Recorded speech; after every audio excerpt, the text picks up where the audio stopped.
All right, welcome to another edition of the Magic Gaming Esports Academy webinar series presented by Florida Blue. I'm Kendra Douglas, and today we have Brad Ross from the Overwatch League, who is head of competition operations here with us today. Brad, welcome, and thanks for joining us today. Kendra, awesome to be here. Appreciate it. I'm looking forward to getting into a few of these topics and excited to learn more about you as well. Yeah, these have become a fun thing for me because it's like I get to learn so much about the insides, not just the outside, but get to learn so much about what you guys get to do. And then also the viewers get to as well. So let's just jump right in it and tell us a little bit about your story. Like, how did you end up where you are today? Sure, absolutely. No, I appreciate it. The esports side of myself, it goes back a long time, and I think it starts. I think all of us, hopefully everyone's played video games in their time, whether it's Super Mario or Smash Brothers, what have you. What was your game growing up? And I mean, even if it's the Oh my game goodness. now. Okay, so Super Mario was definitely one of my games. I was that kid that was very reckless with my stuff, so I ended up getting a lot of my gaming things like in water. Don't ask me how it happened. Okay. This is how we ended up. I was a troublemaking of a kid, so that's how that happened. We're definitely coming back to this, but yeah. But I would always play a lot of fighting games too with my cousins. They were really big on that. So those were the two that I kind of stayed within, but I mainly just always played Mario. There you go. Mario is that is a legit game. I still remember getting like Nintendo, and then N64 came out, which is just like mind exploding. But yeah, so I grew up playing video games like I guess a lot of the people that I grew up with, but specifically like competitive gaming, esports related stuff. It actually started in high school. I went to like a sleepaway high school, and there's probably about 200, 300 kids at the school. And basically one night after like study hall, walking around, just I guess burning time as a freshman, I went to some kid's room and he was playing on his computer this game with all these like flashes, this like crosshair in the middle of his screen, and it just looked awesome. And kind of long story short, there's a game called Counter-Strike, which is now they're going to be coming out with Counter-Strike 2 pretty soon. It's a first-person shooter, not the most family-friendly type of game, but super popular, original gangster OG type of game in the scene. And at this school, there were kids playing it on LAN. And so LAN is when you're playing on your network, it's like very low ping, low latency. It's not on the internet. It's just everyone playing against each other. So that was the first game that I convinced my parents to buy me a computer, played it for 1 to 2 hours, like every single day, and got involved with it. That really was, okay, this is not Mario Kart. This is not playing Madden or FIFA with your friends, like after school or after sports. This was a high skill ceiling, intense type of action. So in terms of where I started, it was in high school playing Counter-Strike. Wow. About like a year or two later, a game came out called Quake 3 Arena. So Quake 3, another first-person shooter, but this was the first like arena-esque game I ever played. An arena, I'm sure there's probably a better definition out there, but arena is you're bouncing around. There's a lot of things to jump off of. There's like movement elements, different weapons, really cool colors. It's just a more fun type of first-person activity. So I played Quake 3. And that's probably, if you looked at all the games that I've competed in, which I'll try to touch on slowly but surely here, that was probably my most favorite game of all time. And Kendra, it's like, let me just put it this way.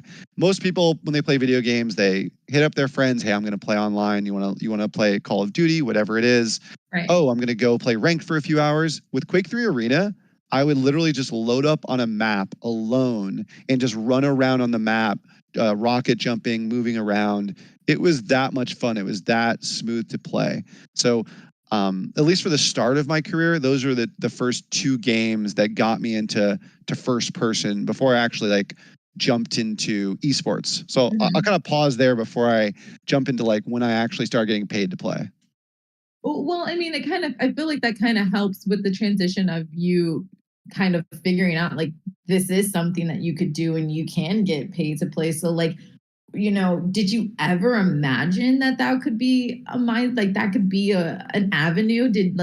when you hear that you can be a professional gamer and you can get into this world, did you ever think like, all right, this is going to happen? Or was this ever like, did you ever think that this could really be true and happen? It's a good question, and even now, for how far gaming has come with the shocking numbers of it's going to be a $100 billion industry, and there's 10-20% participation growth year over year. Like, I'm just pulling those numbers out of thin air. I just know that they're in the ballpark. So even now, it is a new innovating type of industry. Back then, super small number of people were actually able to compete at a high level. And so back then it was, I'm thinking maybe on like two hands, maybe 10 people actually made some money. And I don't even know if it was a living, but the top one or two players were winning like Ferraris and like motorcycles and $100,000. And it was just like, what? You can play video games and make money? So In cars? yeah, it's no, seriously. I think like the first ever QuakeCon, the creator of the game, John Carmack, put up his Ferrari or his Lamborghini as a prize. Just weird stuff like that, where I don't think nowadays they're giving away Lamborghinis and Raris to some of the gamers, even though in the past certain leagues have when they go through their marketing, they're thinking about, ooh, I want to see these pro gamers driving around Ferraris. That's not necessarily what's happened, but still there are players out there that have nice Cadillacs and nice cars. Right. So yeah, in terms of myself, no, it really wasn't accessible. It was, I do this competitively. I'm having fun, building my network with friends that I continue to have this day solely through gaming. So at the time, no, it was never really a thought in my head of, oh, I can turn this into a career. And I think, as you know, when Twitch came out in 2012, I think that was probably the catalyst. I know it started as Justin TV, but when Twitch came out, their representatives were in all different types of games being like, yo, you have to stream. People want to watch you stream. You have to stream. So as you know, I mean, it's across basketball with content creators, just like the shoe market, like content creation and having your own little micro audiences is where it's at. So I think Twitch was kind of the start of that for me, and then a lot of my friends who've done a super good job there.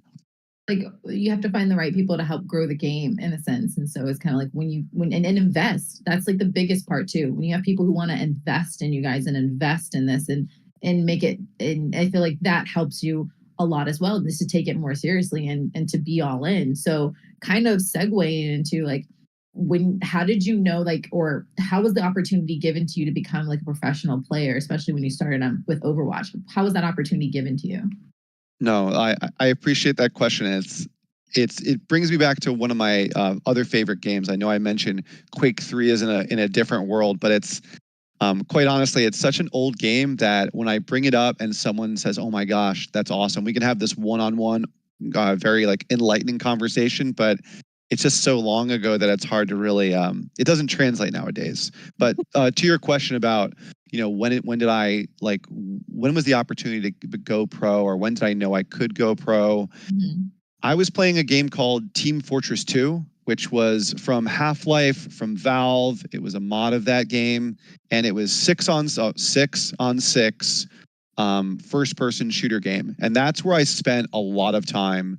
And in terms of making money, still, you weren't making money. I'm talking, Kendra, I'm talking, if you're actually lucky to be sponsored by someone, you're making $500 or $1,500 a month. Wow. When you go to a tournament, you're making like maybe 750 or 1,000 a person if you finish in the top two. So it's, maybe gangbusters for someone growing up, and this is purely a supplemental income to following your educational path. But in terms of making a career, those are not large pre-tax dollars.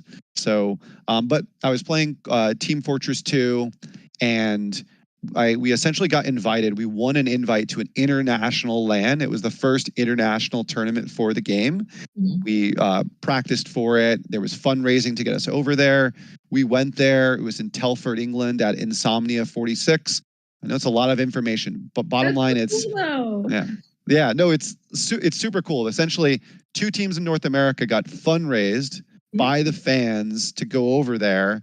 We went over there, and the two North America teams finished first and second, just totally destroyed Europe. which was for us, it was an awesome experience. And Right. that's where I really enjoyed myself, but that's where I actually quit. It was, this is a great moment, made some great friends and quit. So just to like fast forward to what you're talking about and why I guess Overwatch is so important to me in a few different ways. It was one of the first leagues that had guaranteed salaries, guaranteed benefits for players. There were franchises, different owners from different sports leagues. You have Robert Kraft from Boston leading the Boston Uprising. I think Stephen Ross, his investment group, was also involved with the Florida team. It's basically the 15 or 20, maybe there's the 10 or 15 teams that started it. They were mostly owned by sports owners, billionaires who are looking for the next big thing. So for me, I was working operations in real life, maybe playing video games a couple hours a week. And my friends hit me up because they got invited to California at Blizzard to look at this new game. And they're like, hey, and they said one thing to me, Brad, like, get good. Like they didn't break the NDA for me. I didn't ask the prying questions, get good, which fast forwarding back then or, rewinding now, it was guaranteed salaries, guaranteed benefits, and a global league, which became the Overwatch League. So whether it was in the tier 2, which is the amateur scene right below it, or in tier 1, there were opportunities either as players in that league or developing players outside of that league who could potentially be sold for a profit, or on the staff side, actually supporting these teams, whether as managers, general managers, and analysts or coaches. So that was kind of the thing for me. And that's, I would say, at its core, I'm critical of Overwatch in certain ways, whether as an employee or as a player. But when it comes down to it, that's what kind of got me back into esports and trying to make a living of it. Well, I mean, to you, like you just said, it kind of got you back into it. So it feels like it's kind of like your baby in a little bit of sense. But kind of going back to what you were just talking about, fans raised money for you guys to go overseas. I mean, okay, one, that is wild. But two, I feel like that also touches on the fact that like there was a calling out there, there's a market out there, and people really were like, no, like we are invested. So to see like the fans come around and raise all this money, how did it make you feel? Like, did it make you feel like, okay, like this could be something that actually is like taken seriously and taken off, and we're going to continue to grow this like esports and grow this game? Like how did that feel knowing that fans were rallying behind you guys? It's really interesting. In many ways, gaming has been like the tip of the spear in what other sectors, other industries finally catch up on. Mhm. So if I had to dive deeper on that experience that you're looking for me to talk about, I could go a step further and say even 2 years before that, we were doing some crowdfunding events. That the same strategy is being used today by other esports organizations or other organizations to increase fandom, to give fans and give fans better access to their organizations. So for us, we would offer one-on-one training sessions, signed sweatshirts, and just more access to teams. And we were doing this a long time ago, even before this Telford England insomnia thing. But to your question about what was it like, what did it feel like to have people behind you like that? The Team Fortress 2 community is really interesting. Even to this day, it is super strong, very vibrant, very diverse. We're very welcoming, is what I would say. So those people are still there playing that game now. It is a quirky, fun game. Yeah. But at the time, I would say we didn't really have a sense of $1 million prize pools, $10 million people watching, kind of what Valorant, League of Legends, what they're aiming for to kind of cross that bridge where television executives or television sponsorships are used to it, right?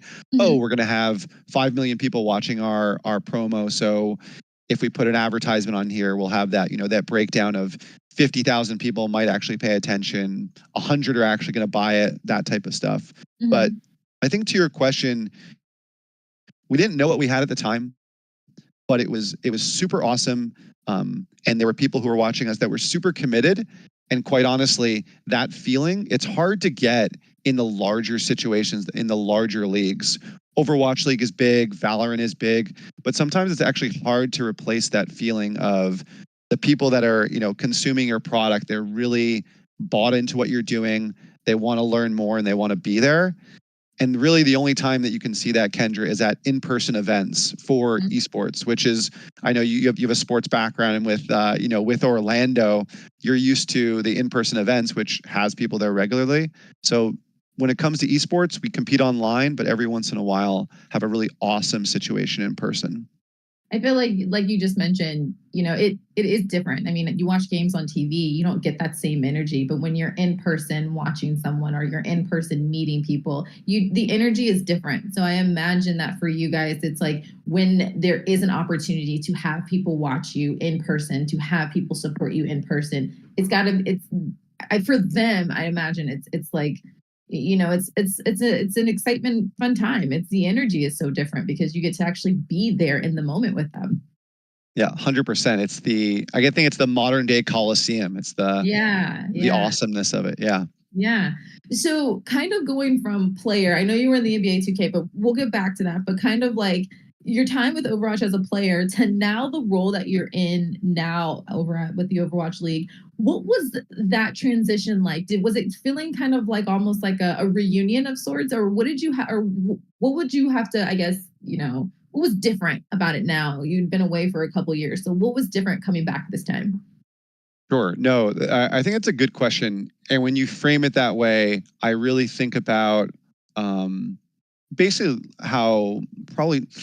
I think about the story of how to break into esports, and for like the younger fans out there, hey, I want to work for a team. I want to we're going to work for a larger league. Hey, I want to work for a game publisher. I love video games. So I think I would frame it in my difficulties in getting where I am now. So I was a player, and after I was a player, I'm on like the older side of the range when it comes to actually like being a player. Most great players, like your strikers in soccer, are 16, 18, 21 years old.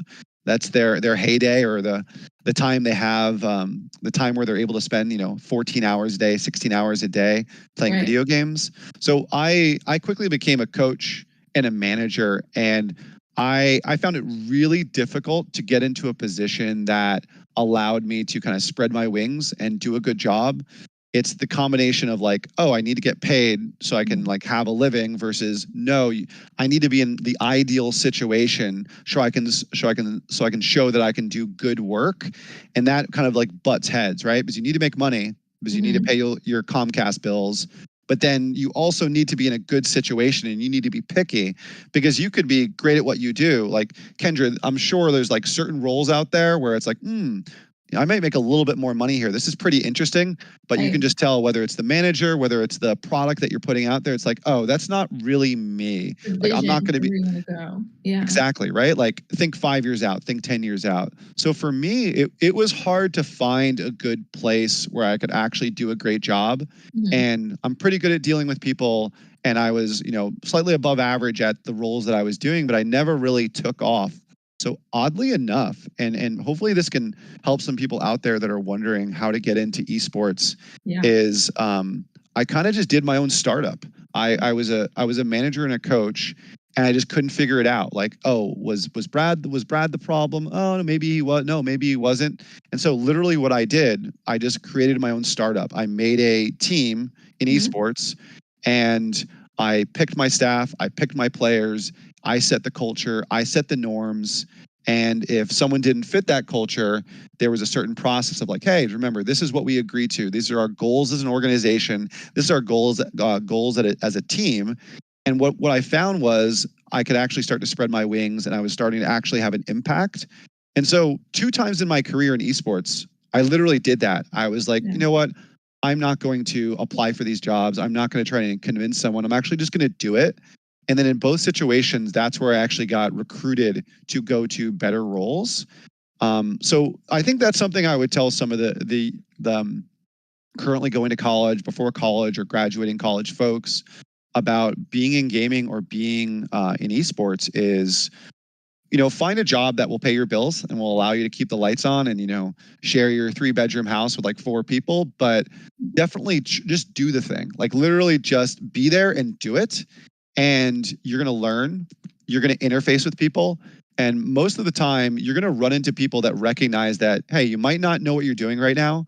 You might not have all the experience, but you have what a lot of people don't have, which is like that will to actually improve, to put yourself out there and be willing to fail. So I think that's probably one of the main lessons that I would give is just do it, show up, network, do a good job, and eventually someone will see you. And it might take, 1 week, it might take, 10 years, but ultimately you're going to find yourself in a really good spot.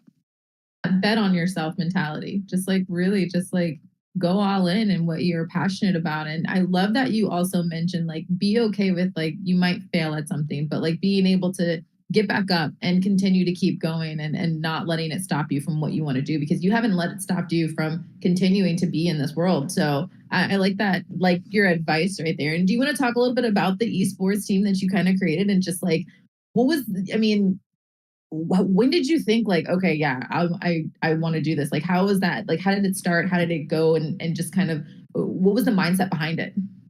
No, 100%. So I'll talk about the second team. The second team was called Triumph Gaming, Yep. which eventually was called Triumph Esports. Mhm. And so right before it, I was working at an organization as a coach, coaching a tier 2 Overwatch team, a development level Overwatch team. And quite honestly, the company was not doing well. They were kind of as a whole not doing well financially and kind of just plummeting. But our organization really wasn't given the resources that it needed.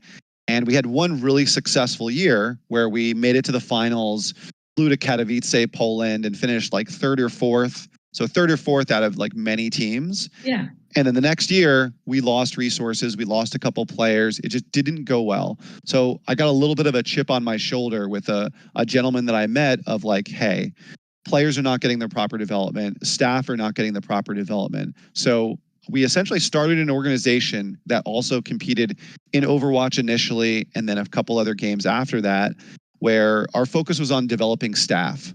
So what we noticed was that organizations were over-indexing on the players themselves. They were listening to the players. They were firing staff, really kind of leaning into the player as like the content creator and like, this is the important person. These are the people that we're going to pay $100,000, $1 million a year. So what I was finding that good coaches and good staff were just being undermined by players and poor operations or poor leadership. So that was our goal. Our goal was to develop staff members, and then as a result, this will be the consistent bedrock of our organization. And so it actually worked. We put the organization together. We competed in Overwatch, and we were literally selling talent to Overwatch League teams, whether it was graphic designers, coaches, or players. We were developing them and then selling them. And so we actually garnered enough attention still during the venture capital heyday of 2019 up to like 2022 or 2022. But this happened in 2019 where Kevin Garnett actually found us, and he was looking to do like a basketball TV show and host like video game basketball activations. And so we actually got bought as the gaming arm of it. So literally the organization behind it. So Triumph Gaming got bought as Triumph Esports, and I kind of left after that and joined the NBA. But specifically to your question, that was kind of the story. It was, we recognized a need. Staff members were not being taken care of. We created an environment where they were being taken care of. And then we were selling them to organizations for a profit. And then, when you have something that's valuable, I'm sure you've experienced it along the way, or you've had a friend who's experienced it. When you have something that's valuable, people want it. People want to buy it, or they just want to like take it from you or leverage it themselves. So in this example, some way. Yeah, exactly. So that was kind of the story of the organization, and then I left to join the NBA at that time. So then walking into the NBA, how was that experience for you and just being able to be a part of that? Oh, wow. I still see a lot of my coworkers at the NBA. I have super fond memories of the organization as a whole and the people that work there. I think Everyone knows that there are, the pros and cons of different work. And a lot of the times you're not always in the situation you totally want to be in. But I would say that the NBA across the board, the experience was just incredible. I was in the NBA2K League, which for the viewers or for the people that will see this video, it's the gaming arm of the NBA. Essentially, Take-Two Interactive, who makes NBA 2K, Red Dead Redemption, they did a joint venture with the National Basketball Association. So one of the beauties of working there was you are working with shared departments, shared services across the company.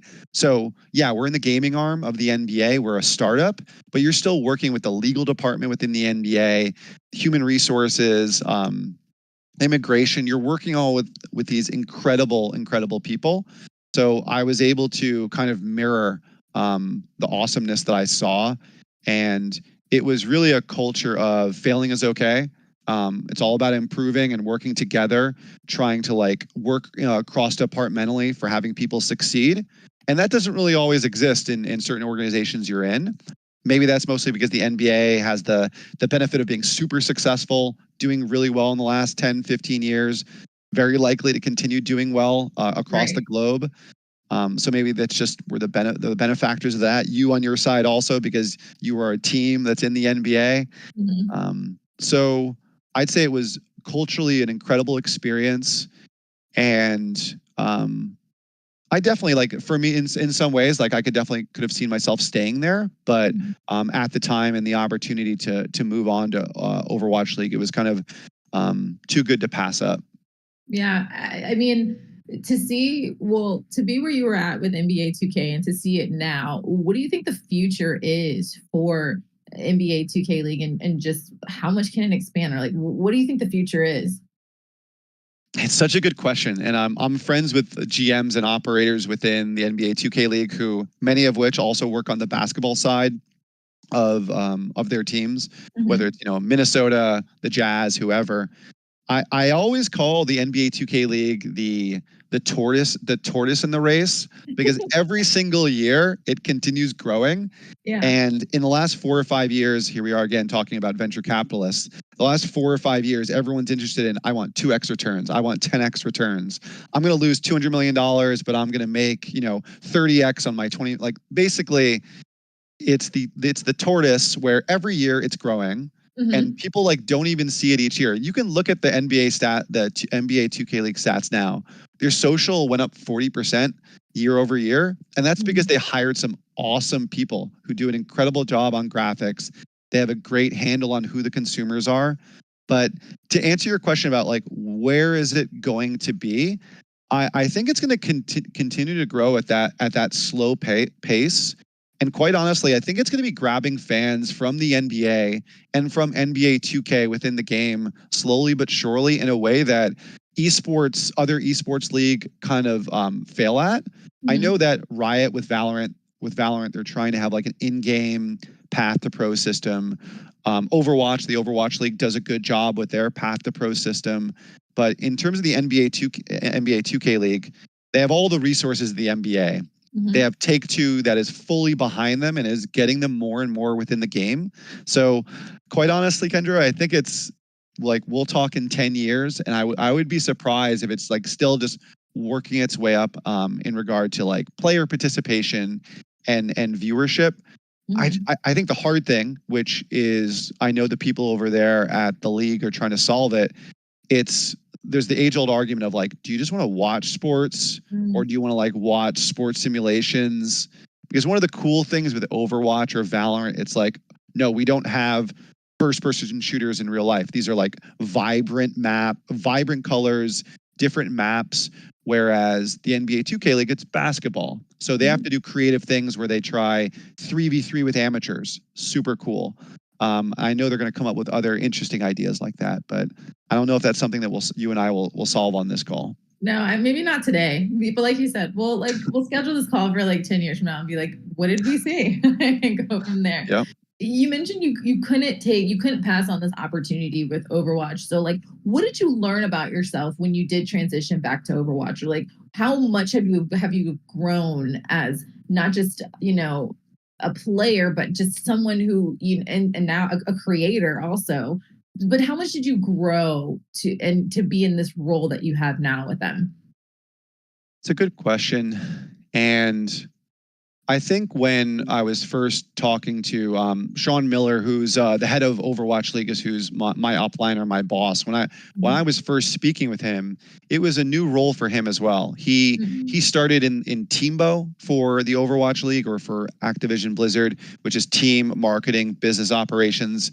As you know, it's essentially, these are representatives that work with the teams to make sure that they're profitable and they're figuring out ways to leverage their business. So Sean started in Teambo, left for a bit. I think he worked in financial services, really good when it comes to finances and understanding the consumer. And so he was coming back. He was new to the scene. So Sean was building his team. So for me, I think it was an opportunity to come to a larger esports organization. And I wouldn't say it's bigger, because the NBA is, one of the biggest, goes pound for pound with the NFL Yeah. globally, and maybe also like with soccer. Soccer might win out when Yeah. you speak on it on international terms, but Overwatch is very diverse, very accessible, very fun game, and people love it globally. There's an interesting dynamic that's happened with the organization and the game itself, though. Is Overwatch League started as to be like the next NBA, the next NFL, this large franchise-based operation, which you and I talked about, 10, Mhm. 15 minutes ago. Is that's what actually attracted me to it. And I think every organization dealt with COVID in its own way. Overwatch League was about to do this caravan around the globe system, where teams would go to this one area, whether it's in China, Europe, and compete for a period of time. It was actually Mhm. groundbreaking. Well, maybe not groundbreaking, but in terms of esports, it was groundbreaking.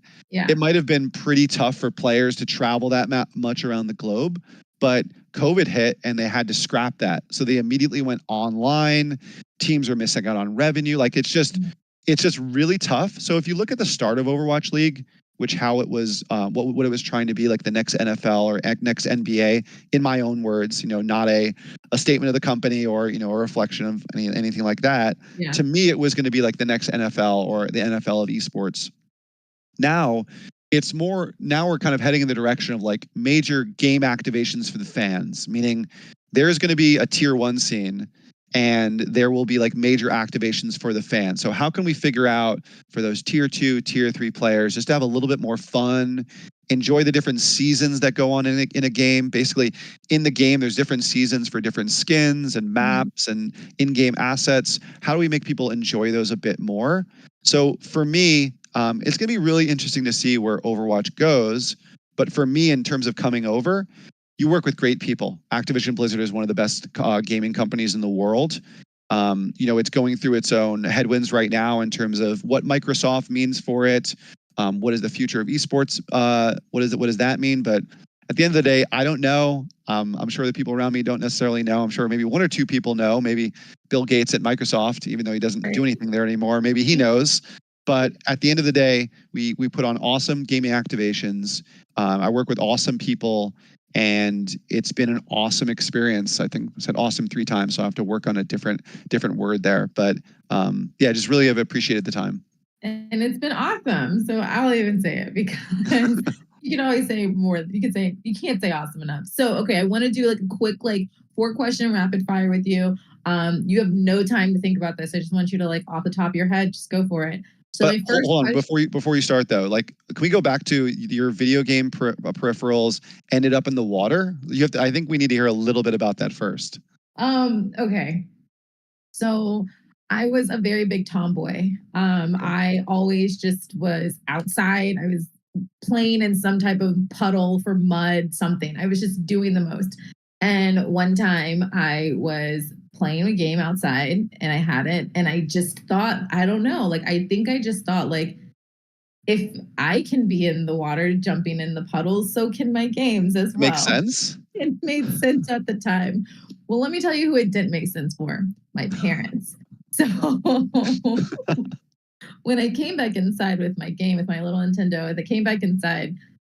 I've literally never seen my dad so livid before in my life. I was just like, "What is your deal?" He was like, what did you think was gonna happen?"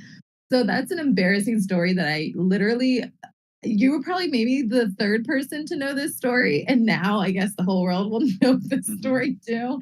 Just a little bit about how from that moment on, I realized this might not be for me if I don't even know how to take care of games. And that was kind of just how what happened. So my parents now will probably watch this also and be like, yeah, she did do that. She thought she could take her games with her like playing in the water. And they didn't tell me it wasn't waterproof. I blame them. At the end of the day, Exactly. I Exactly. blame them. It's their fault. They're the ones that should have informed me, and they didn't.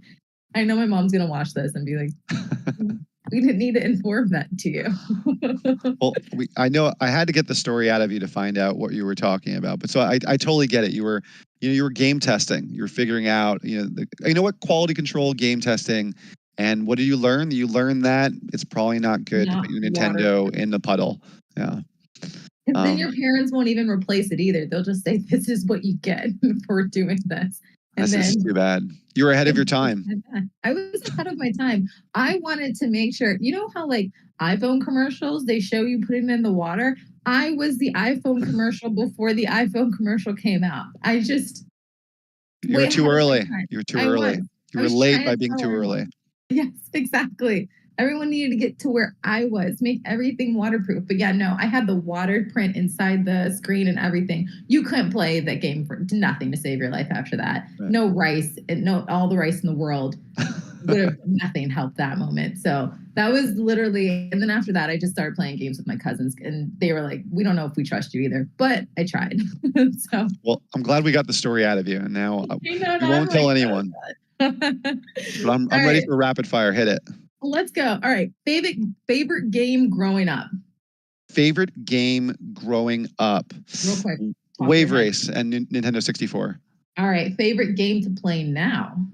Favorite game to play now. Oh, this Mhm. I'm not just saying it, but it's Overwatch because you can just sit down on your computer and you just click play, and then like within like 30 seconds you're in a competitive situation, which I love, and I just don't have much time in real life anymore. So sadly, but not sadly, Overwatch. All right, least expected aspect of working in esports.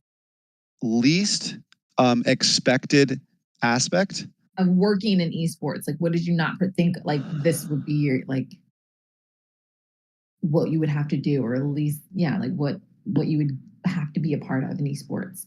That's a tough Working. question. Events are cool. It's long hours. It's hard work. You get to work with a diverse group of people. This is rapid fire, so I got to say something. Gotta say something. I'm surprised that yeah, you work in esports, you work in video games, but there's certain elements of it. It's just like any other job. You're still pushing paper sometimes. There you go. And coolest place esports has taken you. Okay, coolest place that esports has taken me. That's a good one because you get to go to these cool events every now and then. I think the coolest place was probably Southeast Asia for a period of time in like Bangkok and Taipei. As an East Coast American, we rarely, or at least in my world, we rarely get to go to Asia. Growing up, it was like maybe the Caribbean, maybe Europe. So I would say Southeast Asia. Just going over there, seeing how just the way that food's consumed, the way people live their lives, the pace at which they live their lives. And when I moved over there for a period of time, I had no clue what was going on in the United States. It's just a whole different world. So I would say Southeast Asia. Wait, talk about you moving there. What was that time like? It was fun. It was coaching for a team, and the Mhm. organization itself was based in Bangkok. And then they would go to Taipei for the competition. So it was basically 50-50. And yeah, quite honestly, I would move to Thailand tomorrow if I had a half decent job there. The food is great, the cost of living is awesome, and Thailand is absolutely beautiful. Not to mention the people are super, super, super nice.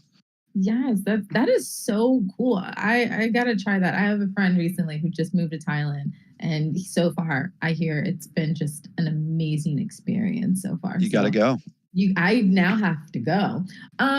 So you kind of touched on this a little bit, but like, what other advice would you give some of our viewers and some of the kids who might be looking at this and want to be in the position you're in? What advice would you give them? That's a good one. So I think the biggest thing is just it's like we've put a couple cliches in this conversation today, but the funny thing is cliches often they're actually quite true. Yeah. And then like it's not until you're like 25 or 30 years old you're like, oh no, those are all true. They just sounded like they weren't true because I watched them in like a Disney movie or something like that. Yes. Yes. It really is like the just do it. It's like just show up, make the call. And nowadays it's like with LinkedIn, I keep saying like at this point. So nowadays it is LinkedIn. It is, sign up for premium, send that message, provide someone value, do the thing, and then send them something. Just really be there and do it. I think if you're trying to break into esports or into gaming, you have to figure out, what are the things that I could probably get paid for? What are the things that I actually love? And more importantly, in terms of providing value in the marketplace, what does the market need? Like, what is it right now? And so I'll give one little or two nuggets right there. If you're looking to actually, it's hard because if you're going to school, these nuggets aren't necessarily going to help you out because in 2 years, 3 years, they're going to be different. But like right now, if you have good publisher relations, meaning if you are connected with Activision Blizzard, with Riot, people want to hire you. It's purely sales.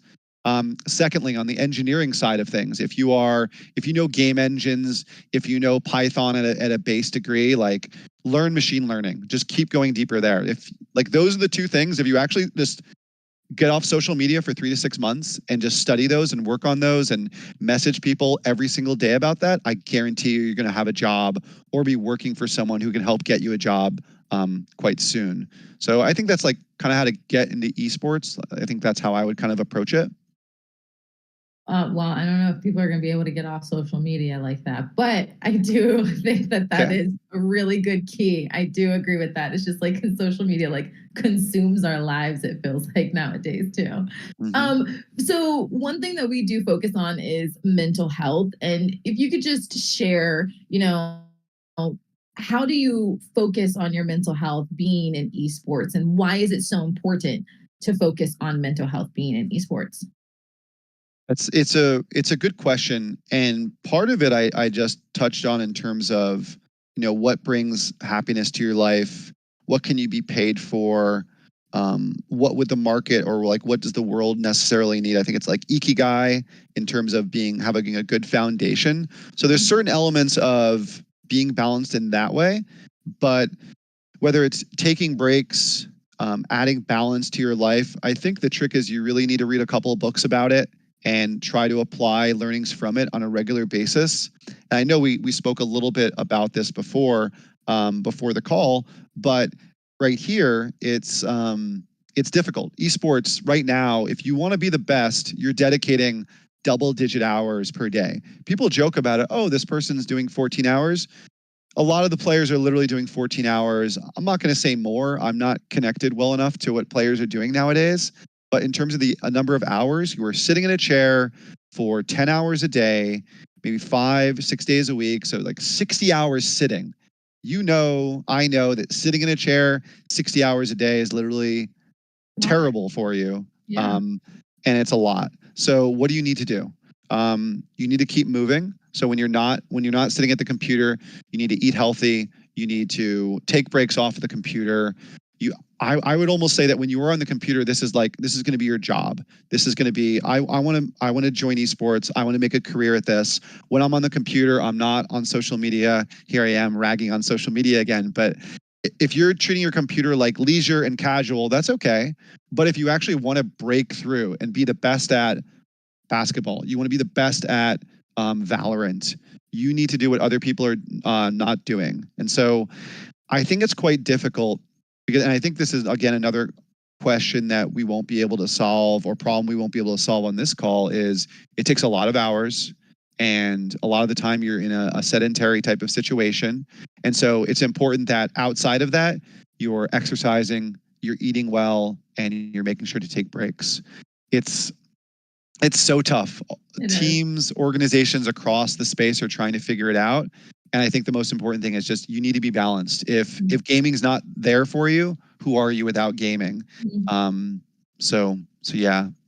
That's a good tidbit. And you mentioned when you mentioned social media, I actually have, how Apple can make you like they can tell you like you can limit how long you are on social media for like on Yeah. your phone and stuff. I have that on my phone, so that way I'm literally like, all right, I'm not like consumed in nonstop. So I do that just because I mean, it messes with your head and you got to get away. You got to take a break, go outside, smell the fresh air. So I do things like that too to also like help with my mental health. But, um, you know, this has been a great conversation. I've really enjoyed getting to know you, Brad, a little bit more. Hopefully, our viewers have been able to really get to know you a little bit more. I mean, overall, my last question for you is, did you ever imagine like having this conversation now, being where you are now, did you ever imagine that you could be in this place and that you could do all of the things that you've been able to do? Is that something that's just still kind of like a like we're fine, we're taking off, we're doing this, we're like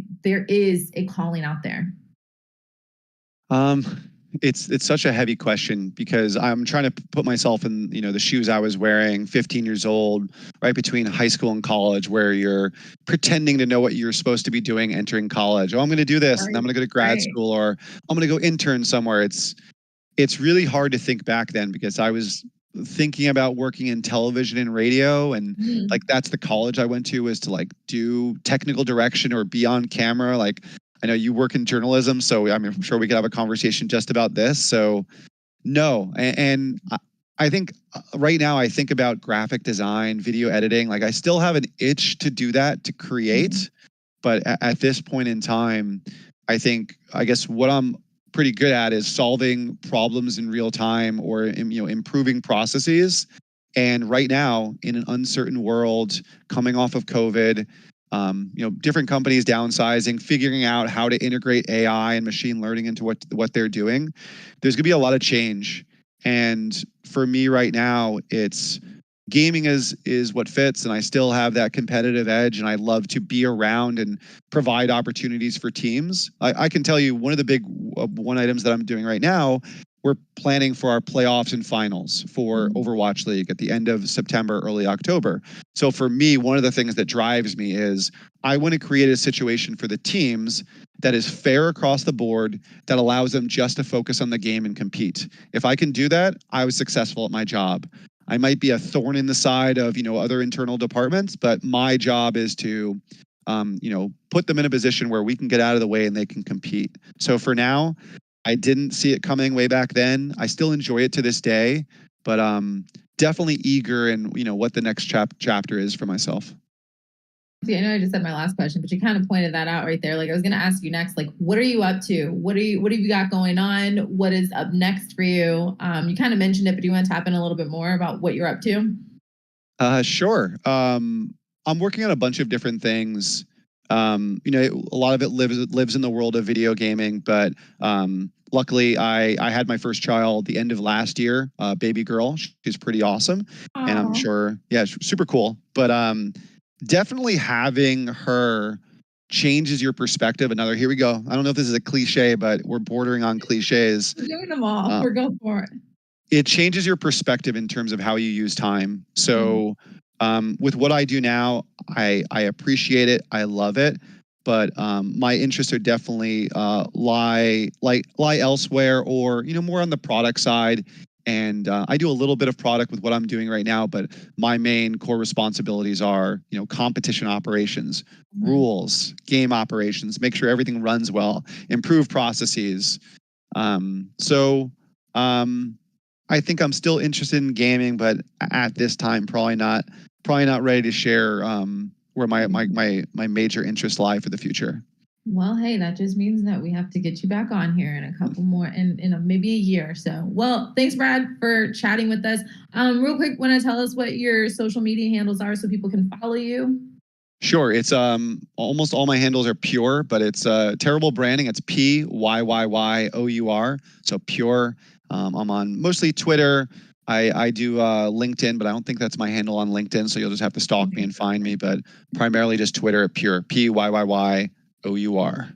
Thank you so much for joining us today. And this has been another edition of the Magic Gaming Esports Academy webinar series presented by Florida Blue. And thank you for watching. And don't forget to follow the Magic Gaming at Magic Gaming on Twitter and Instagram.